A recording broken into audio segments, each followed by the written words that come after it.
The following program is sponsored by Max Out Savings Advisors. The views expressed during the broadcast are solely for entertainment purposes and do not necessarily express the views of KNTH, its management, Max Out Savings Advisors, or its sponsors. Max Out Savings Advisors and members of the Max Out Savings team may or may not hold securities mentioned during the show. Plan for your prosperity, prepare for your retirement, safeguard your savings, and nurture your investments. This is the Max Out Savings Show with Ted Geoca, a presentation of Max Out Savings Advisors. Now, here's your host from Max Out Savings Advisors, Ted Geoca. Good morning and welcome to the Max Out Savings Show. I'm Ted Geoca and we're talking savings, investments, and your retirement here on the show. Our show is all about building up wealth, understanding the world today, and dealing with the ever-changing times. A world where things are constantly on the move, constantly changing. We have AI, we have new systems coming out. How do you deal with that? And how do you direct and manage retirement to 30 years of retirement? If you retired at age 65, how do you get up to basically 95 successfully? And I think it takes some planning. I think it takes the management of the funds and watching and conservative management. And it's because we've had good times now that that will change. And you want to manage through that. So we're here to help you do that. Our motto and philosophy is to save aggressively and invest conservatively. That's the key to building up wealth over the long term. Save aggressively, invest conservatively. We always try to start that talking at the beginning of the show. You really want to start out. This week we have the Trump account started, which is you get $1,000 if your baby's born, and you put it away and it grows over time. And you can build up for savings for college or a home. But it's the same with the retirement. You start out, put away 10% plus the company match, gets you up to 13, 14%. And you put it away, particularly when you're younger. That's when you want to put away a bunch of money initially, because eventually you're going to have to buy a house, you're going to get married, have kids. And things are going to come up over time. Maybe you switch jobs, you lose a job or something, you need funds. And so if you put away that 10% plus the company match, it usually gets you where you need to be for retirement. And then you conservatively invest it, hence save aggressively, invest conservatively. Then we say the minimum is 10%. It should be more than that. And to get you where you want to be, and then you can spend the rest. But it's a key. The United States, we started the show because the United States has one of the lowest savings rates in the world. It's improved, but some of the Asian countries have a savings rate twice what we have. And so we've got to keep up with it, and you got to protect yourself. Look, in a world, let's be realistic, in a world where there's $26 trillion worth of debt in the United States of America, does anybody really think that they're going to be for you there when you retire? I think you want to depend on Social Security, but it's going to get tougher and tougher over time to take advantage of it when you have this reckless government spending. One of the shocking things about even with the Trump administration is he's done a remarkable job, but how very difficult it is to cut spending. Congress won't work with them. The Republican Senate just wants to spend money infinitely. They're almost worthless. People tell me, oh, we could lose the Senate. I'm like, who cares? You've got, John Cornyn, you've got McConnell, you got the rest of these clowns up there that were unable to get they can't even pass a simple law saying you need to have a voter ID. It's the Congress in modern day, not the Congress, but the modern day Senate, is remarkably similar to the Roman Senate in Julius Caesar's time. It led to the downfall of Rome. I mean, you got a bunch of old guys that don't know what they're doing, and they're mad, and they're the adults in the room, and they're unable to do anything. So you got to depend on yourself for your retirement, for your savings, building up wealth.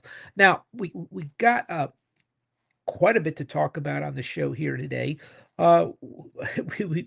We've got the markets are near all-time highs, and but it really hasn't gone anywhere for a while. So what's going on? Oil prices have come down.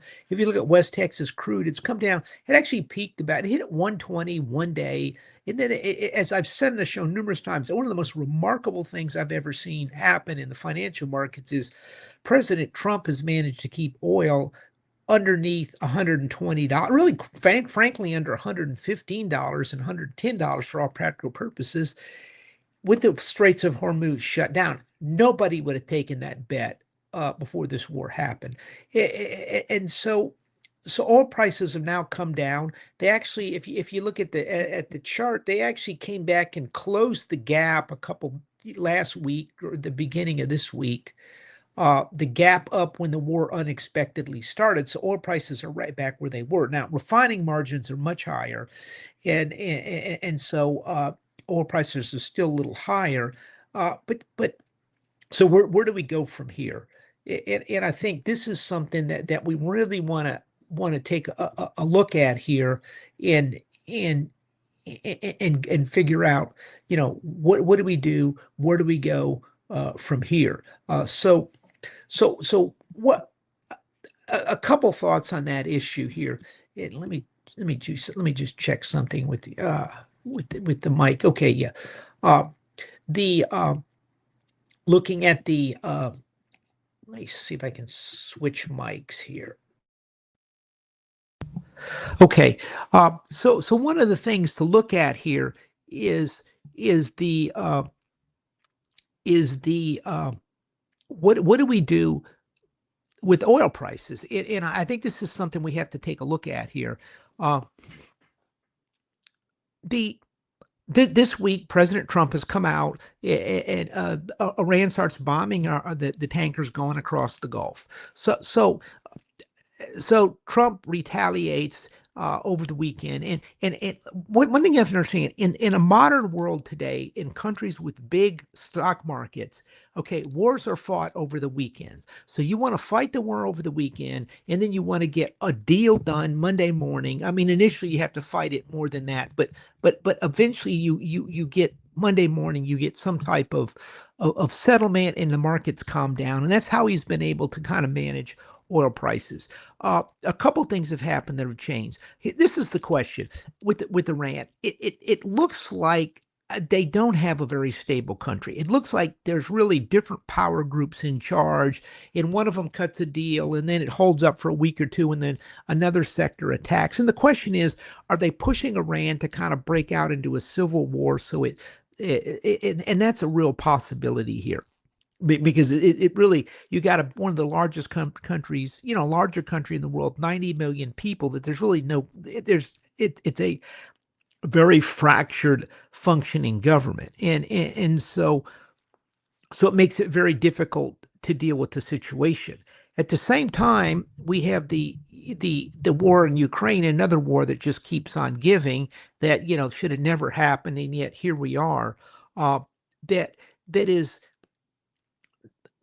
what Zelensky is doing is he's using the drones to come in and come in on top of Russia, and the Europeans are he's building a lot of drones. The Europeans are building a bunch of drones, and then they're bombing all of Russia's energy facilities. Well, now Russia has shut down the export of diesel fuel, jet fuel, and gasoline, and they're going to be possibly importing, which puts further demand on the whole sector overall.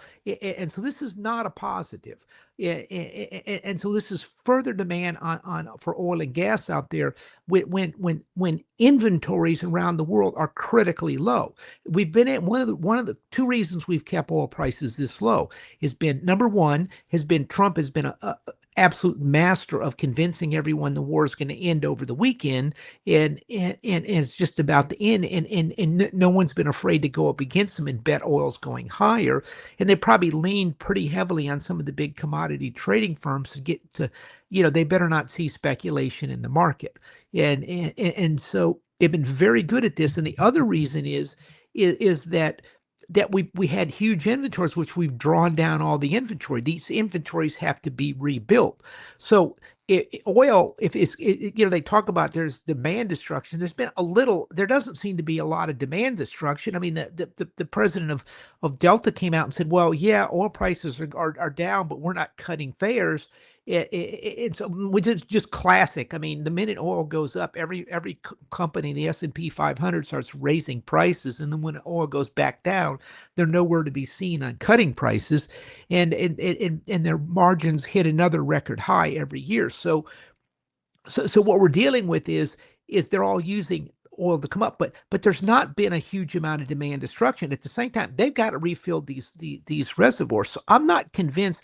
I mean, I've been hearing $50 oil for the last year now. Oil's going to $50, and I'm not seeing it. There's a lot of demand for oil. There's demand for storage. And the oil companies are hearing the same $50 oil, and they're not going to go out and ramp up production and spend a huge amount of money if they can continue to cash flow the companies, which is doing a pretty good job. Oil companies have kind of learned a lesson. When oil goes to $100, they all increase production 5, 10, 20%, and then more oil's on the market, and then oil prices collapse down to 50, and then they put a bunch of debt on to fund this stuff, and they've kind of got religion. So we're not seeing oil prices go down as much. When it comes to inflation, you know, it looks like we're going to see some deflation from oil, but if you look at the price of semiconductor chips, they're going up. Okay, we say, well, Ted, I'm not using AI, so I'm not affected. No, you're using your iPhone or your Samsung phone, or you're using a computer here, or you're using a video game, or all types of other devices that use storage chips in them that have doubled, tripled, quadrupled, or more in price. Apple just raised the prices of their Macs, their MacBook Airs, and all their other things, not the iPhones, because they're trying to convince the American government to let them use Chinese memory chips on those. And so we have inflation going up around the world. And as we said, oil prices are coming down, which means it's cheaper to pump. So ethylene, diesel fuel, gasoline, all they're going to be dropping. But again, those Delta flights aren't dropping. The other places that have raised the prices up, they're not going to be cutting it. As we've said, oil is the biggest whipping boy. Companies raise the price of their products and people get upset and they turn and blame oil. So they take advantage of it. And so we still see inflation coming out there. We still see the war dragging on with Iran. I mean, hopefully we'll have a deal by 7:30, an hour before the markets open, so they stabilize and go back up again. I mean, that's kind of what everybody expects. But the problem still comes in is how do you deal with these dislocations around the world? And how do you deal with a very high stock market that's built on AI?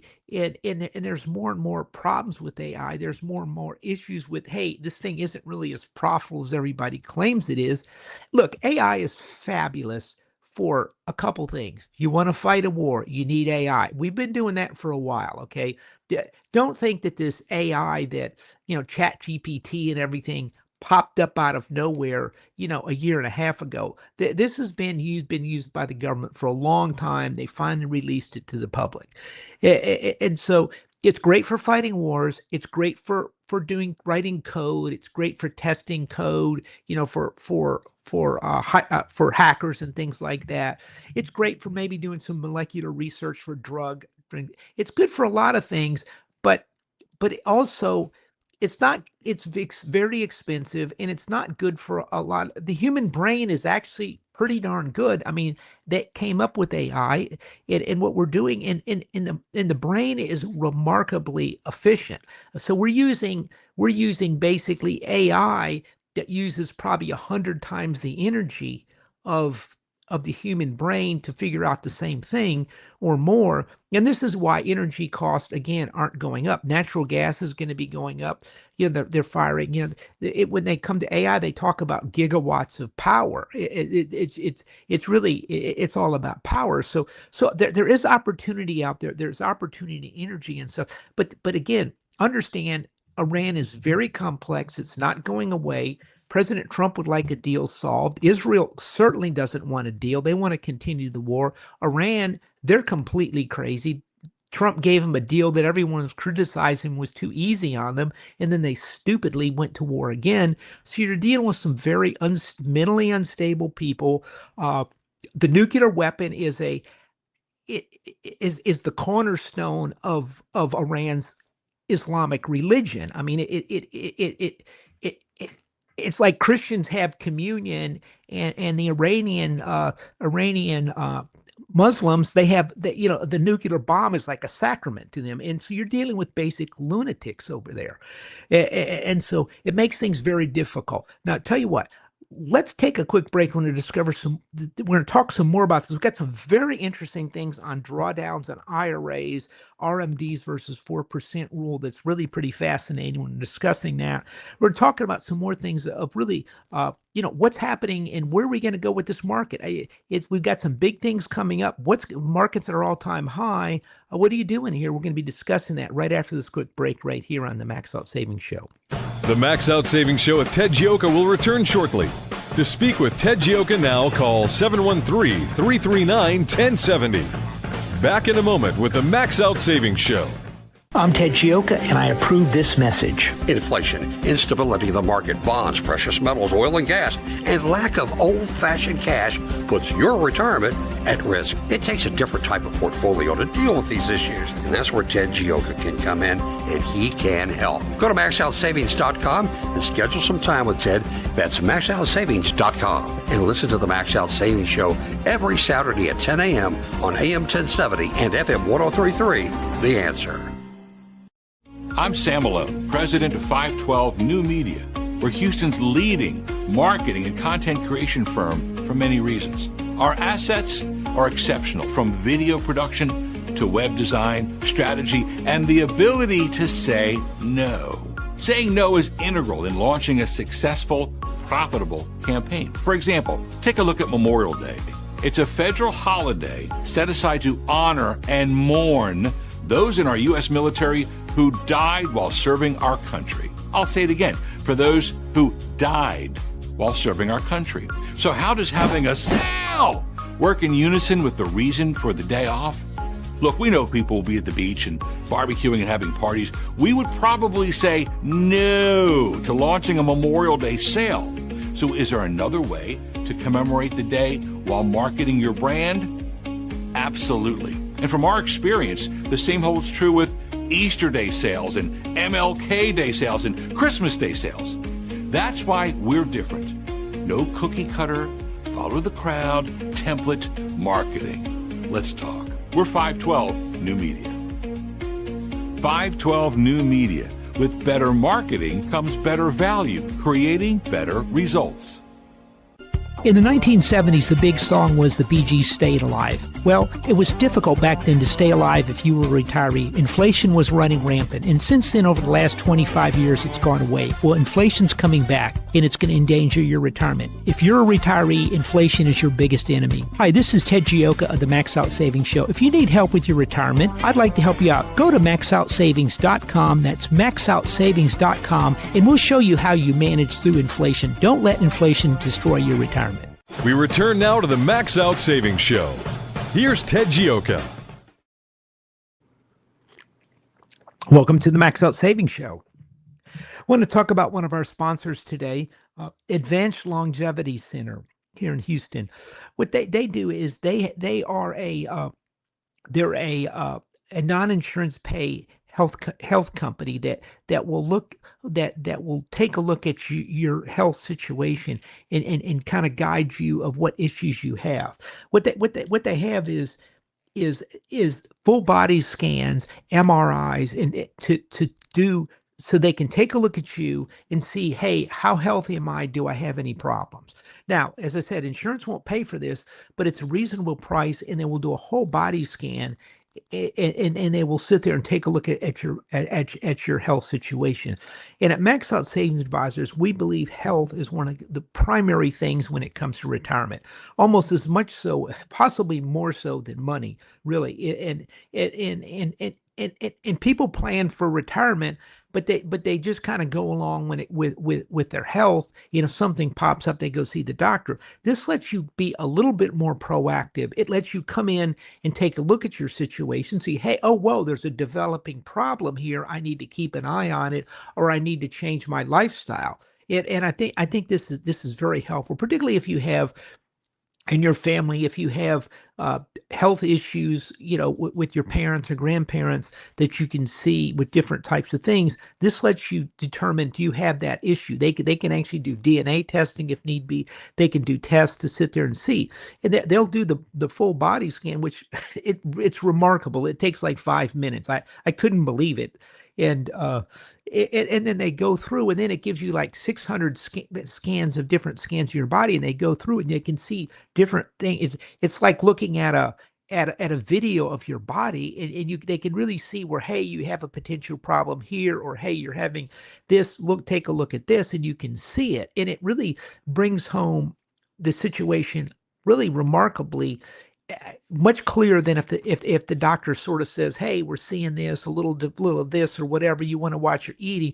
This kind of clarifies, and it particularly if some people are very nervous and worried that they might have something, this lets you go take a look at that, determine, hey, what is my health? What do I need to do?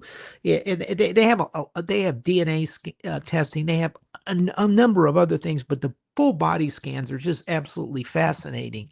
And so if you need some help with this, and we're going to be talking some more about this show, it's Advanced Longevity here in Houston, Texas. Their center's in Bel Air, and for the price is pretty reasonable. They'll do the whole body scan, and then they'll send it over to your doctor. They can take a look at the situation and then make recommendations. And oftentimes it's simply, hey, you're in good health. Take a look at here. We're seeing a little of this or a little of that. It picks up all types of stuff in there, actually, and which is just remarkable. I remember a friend of mine, he was in an auto accident, and he got one of these, and we saying, oh, they found out that he had gallstones, and it was like, so he didn't know. So it's not a problem, but it lets you get ahead of problems, I believe.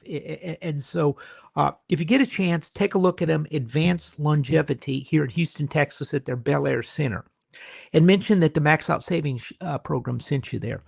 And really this goes back to really our very strong belief that health is, you have to really work on eating, you have to work on exercise, taking care of yourself. I mean, I try to eat well. I mean, sometimes that fails pretty badly, but I really try to sit there and do it because this makes a huge difference on how long you're going to live, on the quality of your life, and so you want to pay, and it's the small things. It's walking a mile or a half a mile, 2 or 3 times a week. It's eating well. It's getting rid of some of the seed oils, having more things like olive oil, healthy things like that. Those all make a difference. Taking a look at the ingredients but this is going to improve the quality of your life. I was talking to one friend of mine, and I said, I asked them where they're going or something. They came back from a European trip, and I said, well, we might do something here soon. And the response was, Ted, do it earlier while you still can, while you've got good health. And so you want to keep that health going. So if you're thinking about this, Advanced Longevity here in Houston, Texas. As for about the full body scan, and again, this, you have to pay for it, but it's not covered by insurance, but then you take it to your doctor. But this kind of lets you take charge of your health yourself. So what do we do? Looking at, one thing I want to cover is I get a lot of questions about the RMDs. Once you turn 73 and a half, you have to required to take a required minimum distribution. It used to be age 70 and a half, now it's 73. There's also, how much do I take out for retirement? I get questions, and people do these huge plans, and run them on computers and stuff. And it's pretty simple. William Benjamin did a study on this, and it came out to be about 4.2%, somewhere in there. You could take out each year and then kind of grow it with inflation out of the account. Now, and that'll last you through retirement. They did different studies on that. Now, some people say you can do more. Some people say you can do less. There's also the required minimum distribution, which the government strategy is, look, we want all your money out of your IRA by the time you die. That's kind of ideally what we like. We don't want people living to be 100 and their IRA grows to 10 or 20 million dollars and we don't get any tax money off of it. So this is their plan is, if you're making enough money, you don't have to take that money out of your IRA. And we have clients that do that, a lot of our clients are big savers at Max Out on the Max Out Savings Show. But then they go, look, we got to take out your RMD now. So those numbers, it works out like this. Starting at age 73, you have to take the number is about 3.77%. Now it goes up over time. So at age 80, it's about 4.9%, almost 5%. And at age 90, it's 8% a year has to come out of the plan. My mom has to deal with it. She's 94. At 95, it's 11.24%. It's a lot of money has to come out of these plans. So it goes up every year. Now, at age 65, there is a table for younger people. It's 2.95% is what you have to take out. So, and what people have noticed is, wait, this plan isn't that bad. The RMD actually does a reasonably good job. Now, the interesting thing, the RMD method takes less money out than the 4.2% interest. I mean, the 4.2% or 4% that's taken out. And there was a study done. Now, look, as long as the markets are going up like they are nowadays, this is not a problem, okay? The problem comes in when you get a flat market or a down market. We've had decades where the market has done nothing. Japan just hit a new high a year or so back. That's the first time since, I want to say, 1996 or something. Think about that. So if you're going to have a 30-year lifespan at retirement, that's a long time, and you don't want to run out of money. So they did the studies, and what they came up with, they looked at 1966, 65, where the market kind of peaked in 66, and then it went down and didn't really do anything, and then it had a big bull market starting in 83. So if you took $1 million in 1965, 66, $1 million, you were really rich. Rest assured. Okay, there were no $1 million, very few $1 million IRAs in 65. But for this, we use this. You got, the number was about 29 points. So you got $29,500 out. Now, if you did the 40% or so, they used 40.03. It worked out to be 40,300. Then it went up with inflation over time. Now, the issue came in is by the time you were hit age 90, you had, after 30 years, you had basically $2,900 left with the 4% plan. Because remember, the market in 66 went up, and then it had a big sell-off. So by 75, your RMD, which was the percentage at the time, so that was about 10. So that was about 75. So you were taking out about say maybe 4%. It went down to $17,000. So you went from 29 to 17,000, which was a real problem. But by 1995, you were getting $70,000 a year, and you were getting less in the 4%, and you had a residual by 1995 of $800,000 versus $2,900, and you effectively ran out of money with the 4%. So there's a couple different ways to do this. If you look at it, by the age 73, you're at 3.77%. So it's almost the same as the 4.2.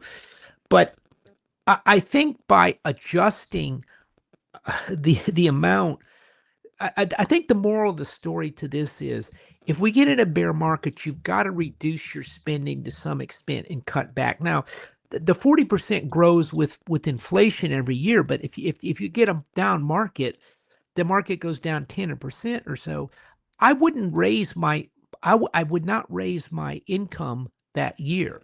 I mean, I would, at a minimum, if you can use the 4%, if the market starts slowing down, you want to freeze your increases because you don't know when it's going to come back and you don't want to pull too much out of it. And so that, I think the real moral to this story is if the market sells off, rather than keeping the income, raising your income, it's very important to pull it back some. And this is so important because look, about 1970 to 1982, the market went nowhere. If you look at the market in 29 to about 40 to close to 50, the market went nowhere. It went down big and then came back up. So there's been numerous times when decades when the market didn't do anything. And so you've got to be very careful when using the 4% rule growing with inflation. The real danger is if you're retired and you're taking money out of your account to live off, you have to run somewhat scared to some extent. Look, the market's been up for 3 years in a row. It's a pretty good stock market, okay? But this is not the norm. If you look at P ratios, they're very high. Price to sales ratios very high. Price to cash flow very high. If you look at the market cap of the U.S. stock market, it's like 250% of GDP. That's very high. So you can't always start on that. So a couple of ways to look at this. What I would say is if you don't really need the money, I wouldn't use the 4% rule. I would go with the RMD rule until you were late in your later years, and then I would just try to keep it at like 4% when it gets too high. In your earlier years for retirement, I would look at the RMD side. In the later years, I would look at the 4% side, 4% rule. That's just, I think that's a better way to play it. And if you're taking money out of your plan, I would be very careful if you're on a set thing, if we get a big pullback in the stock market. Now, we try very, very hard at Max Out Savings Advisors, knock on wood, to deal with bad markets, and I think we're actually exceptionally good at it to stabilize the portfolios.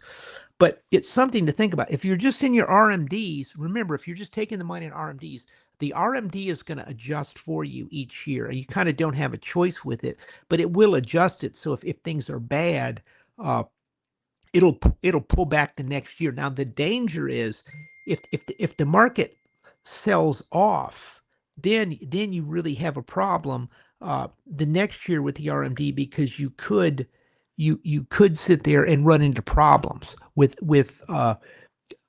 you got to take, if you're in your later, let's say you're 80 years old, you have to take out 5%. Well, if the markets sell off 15%, that gets to be you got to take it out then.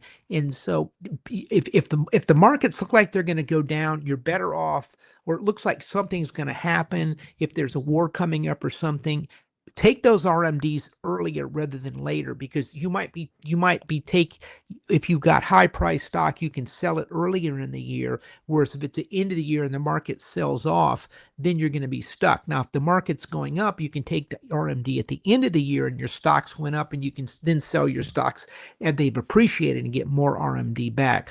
It's kind of it's a little bit complicated, but the key thing to understand is the RMDs actually will work better in a flat market to a down market at protecting your wealth, and something to think about. And the fascinating thing is that's with much bigger amounts taken out later on. And so if you're worried about your future and stuff, if you have enough money, the RMDs are oftentimes a little bit better way to take money out of an IRA versus the 4% binge-in rule that's been kind of the standard. Now, some people are saying you can take out 4.5%, 5% now, but I think that's the result of very good stock markets that won't always be there. So anyway, so what? Let's take a quick break right here on the Max Out Savings Show, and we'll be right back to talk more about what's going on with the markets, what's going on with AI, where are we going from here. We'll be right back right here on the Max Out Savings Show. The Max Out Savings Show with Ted Geoca will return shortly. To speak with Ted Geoca now, call 713-339-1070. Back in a moment with the Max Out Savings Show. I'm Ted Geoca, and I approve this message. Max Out Savings is looking at rising interest rates, the bond market, and our country's spending to project the impact on your retirement. They use that data to help you flex to current conditions with your future in mind. Call 713-627-0400 to learn more. That's 713-627-0400 or maxoutsavings.com. Remember, you can hear the Max Out Savings program right here Saturdays at 10 a.m. on AM 1070 and FM 1033. The Answer. Hi, I'm Sam Malone, the owner of Houston's cutting-edge media company called 512 New Media. At 512 New Media, we create amazing videos that companies use on their websites, telling their story in bold colors with exciting animation and graphics. At 512 New Media, we also shoot television commercials and instructional videos. And if you want to show off your business from the air, we're ready to go with our drone video aircraft. Let us help you create your media message. We're online at 512newmedia.com or call 281-822-8803. 512 New Media is Houston's only media creation and distribution company that's actually owned by someone who's currently on the air. And that gives us an incredible edge when creating content for consumers to use on their laptops, tablets, and smartphones. Standing by to create your message, we're 512 New Media, 512newmedia.com. This is Ted Geoca, host of the Max Out Savings Show, one of Houston's most popular financial radio shows, celebrating over a decade on the air in Houston, Texas. With stocks at record high valuations and interest rates near record lows, you need to have your guard up. You need to have a plan to manage risk to your retirement. Do you? At Max Out Savings Advisors, we have a risk-based value investing approach to your retirement. If you would like some help managing your retirement, go to maxoutsavings.com to set up an appointment. That's maxoutsavings.com. We return now to the Max Out Savings Show. Here's Ted Geoca. Welcome back to the Max Out Savings Show. We've got a couple calls that come in to 713-339-1070 here on the show. I think let's try to get Charles on. Charles, welcome to the Max Out Savings Show. Good morning, Ted. You can hear me? Oh, yeah. Morning. Okay. All right. Ted, I had a question just to offer a quick comment on what you were saying. Anybody that's never looked at those longevity tables and all for the RMDs, usually by the time you hit, I think 90, you're pushing almost 6%. So, people need to kind of keep that in the back of their mind, because otherwise, if you're in your 90s or early 90s, I mean, if you've gone through most of your money, then it I don't know really what, for most people, what their plans are, but that's just something that's... Oh, no, it's actually 88%. That's a good point. Where the RMDs really make that seem to do real well is earlier on.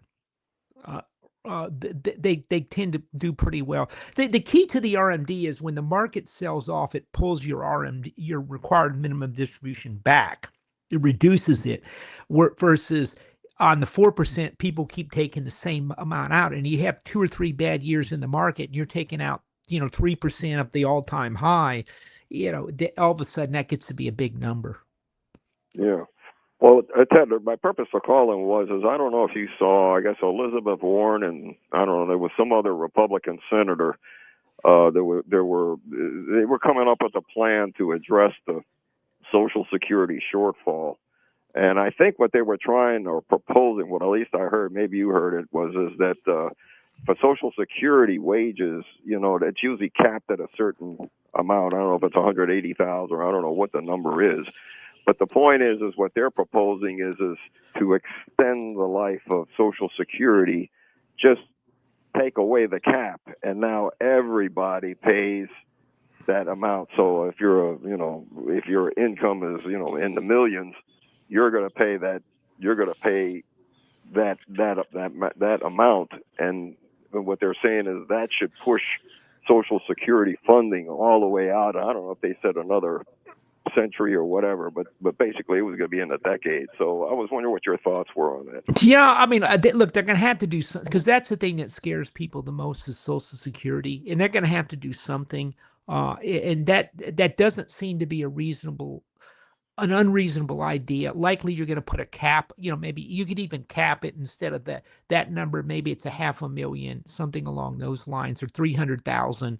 I think you can see some stuff like that. What they were saying was that if you just remove the cap, then in other words, whether you're Jeff Bezos or whoever, I mean, you're going to just pay, that amount going forward, and then they don't have to keep revisiting it.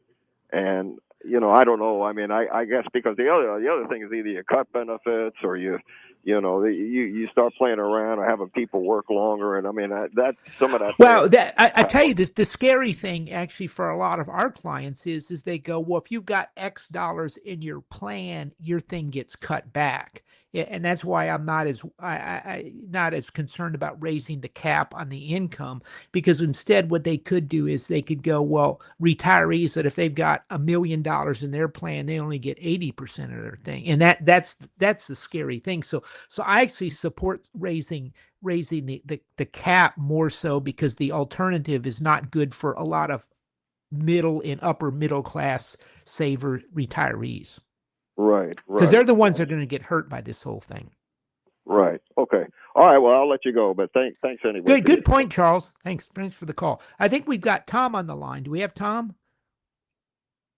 Good morning, Ted. Morning. So listening to you talk about all the RMD stuff hit close to home for me, because that's where I'm at now. I've hit the RMD age, and I don't necessarily need the money to live on, but obviously I have no choice. I got to take it. And I've been researching, options and things, and the first thing that came that I've actually already started doing is QCD, is qualified charitable distribution, which is nice because you can contribute right to a charity, and it counts against your RMD, so it doesn't affect you tax-wise. Yes. But where my questions are, where I've gotten confused, that I'd like you to comment on as I've looked into this, and apparently it's something new, maybe related to some of the last tax bills, is a qualified charitable gift annuity. And again, from what I can read, you're limited to only like a one-time $55,000. And that, again, that would count against your RMDs, just like a QCD. But of course, it's going to create an income stream down the road. So that's going to hurt you on taxes too. And finally, the other thing I've found is something called a QLAC, a qualified lifetime annuity. And it looks like you can put $200,000 into that. But again, it creates an income stream down the road. So yeah, I'm maybe avoiding taxes because these distributions don't become taxable, but they do meet the requirement of RMD, but then they turn around and create an income stream. The charitable gift annuity, of course, helps support the charity, which is a good thing. So what are your comments on all that? I think I'm not as familiar with the last two. I think they're all good ideas, though. But the QCD, we do a lot of those. This is underutilized by most savers. And what you can do is, let's say the church is usually the one that clients go with us on, and let's say you're giving $2,000 or $5,000 or $10,000 a year to a charity, to a church. Well, you can just say, hey, call your advisor like me. Hey, Ted, could you send over a $5,000 check to Second Baptist in my name, and we'll send out the check. Charles Schwab will send out the check to them. We use Schwab to hold our assets.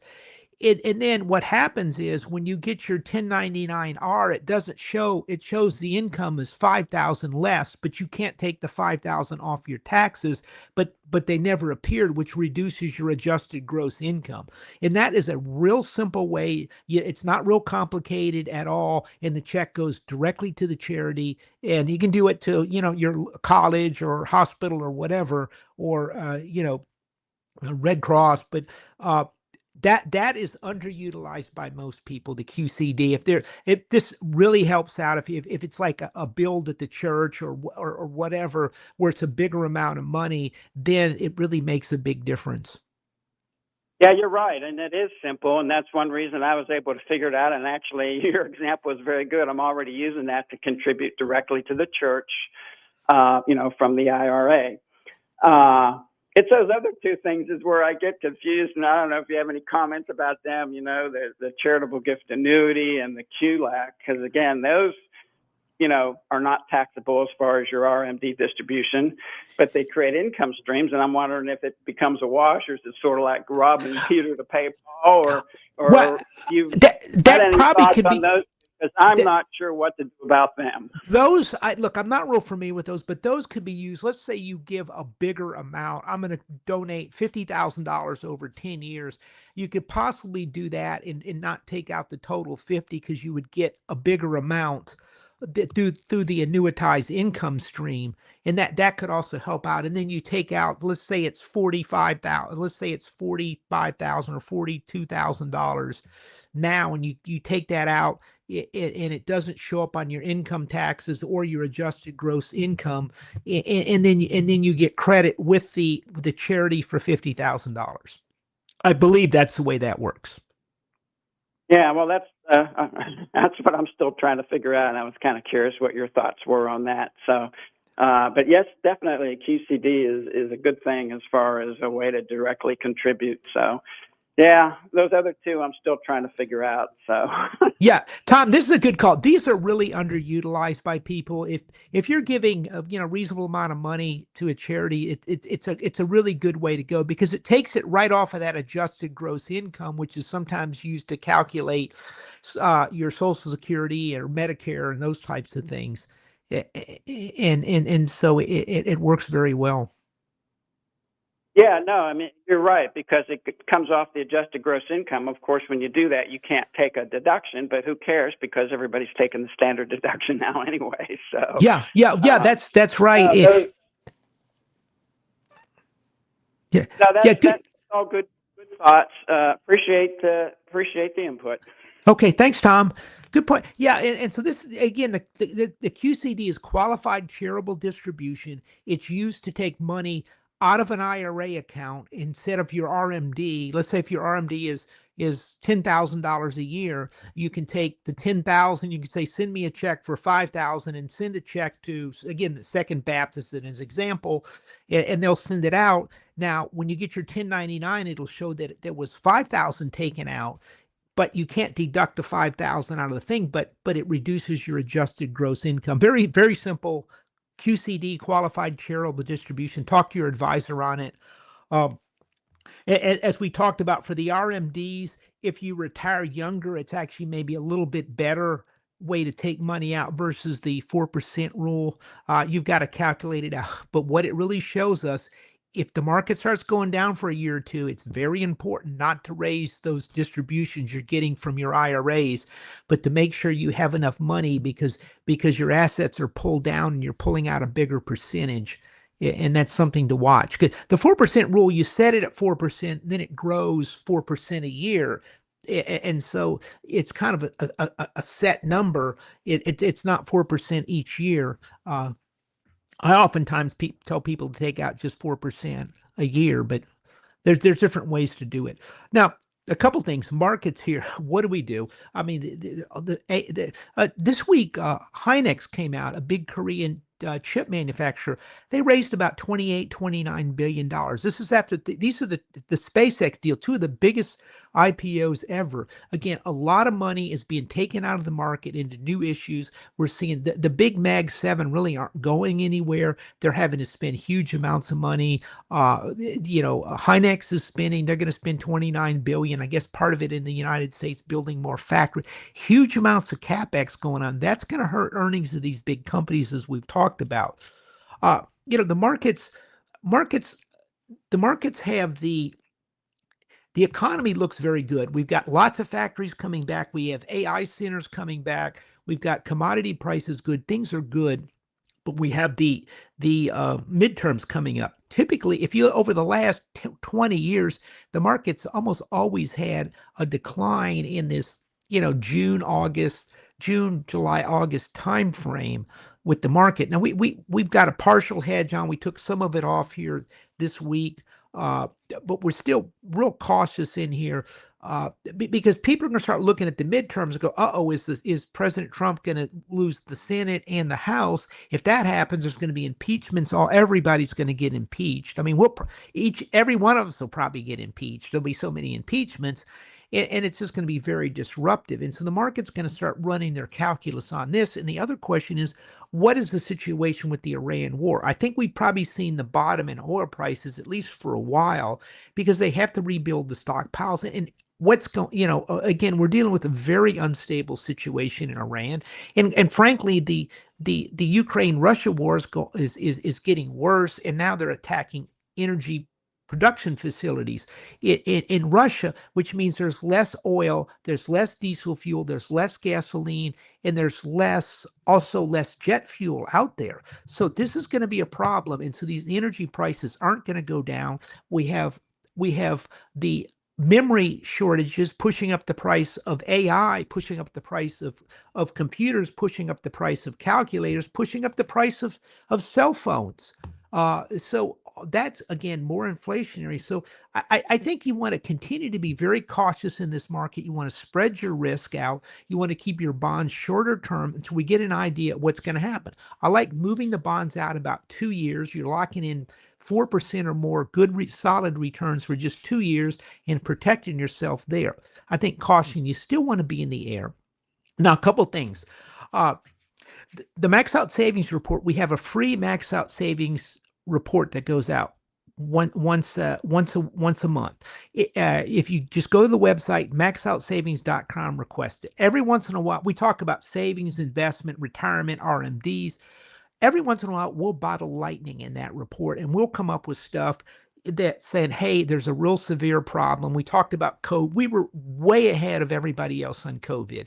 We were way ahead of 2007. We said there was going to be a collapse in an investment bank on Wall Street. Nobody believed it. We bring a lot of very complex issues, make them very simple. It's a free report. We don't call you up. We don't send you anything. It's just the free report. Just go to the website, maxoutsavings.com. We talk about retirement and savings in the Max Out Savings Report and request it. You can also request a meeting with me. I'll sit down with you here in Houston, Texas, and show you how we manage retirement funds using our value investing approach to the stock and bond market. So if you need some help, go to the website, maxoutsavings.com, get my phone number, email, drop us a line, and we can set up an appointment. But until then, remember our motto and philosophy, which is to save aggressively and invest conservatively. That, my friends, is the key to building up wealth over the long term. Save aggressively and invest conservatively. We'll see you next week right here on the Max Out Savings Show. This has been the Max Out Savings Show with Ted Geoca, a presentation of Max Out Savings Advisors. Join us next Saturday at 10 a.m. for the Max Out Savings Show with Ted Geoca on AM 1070. The Answer.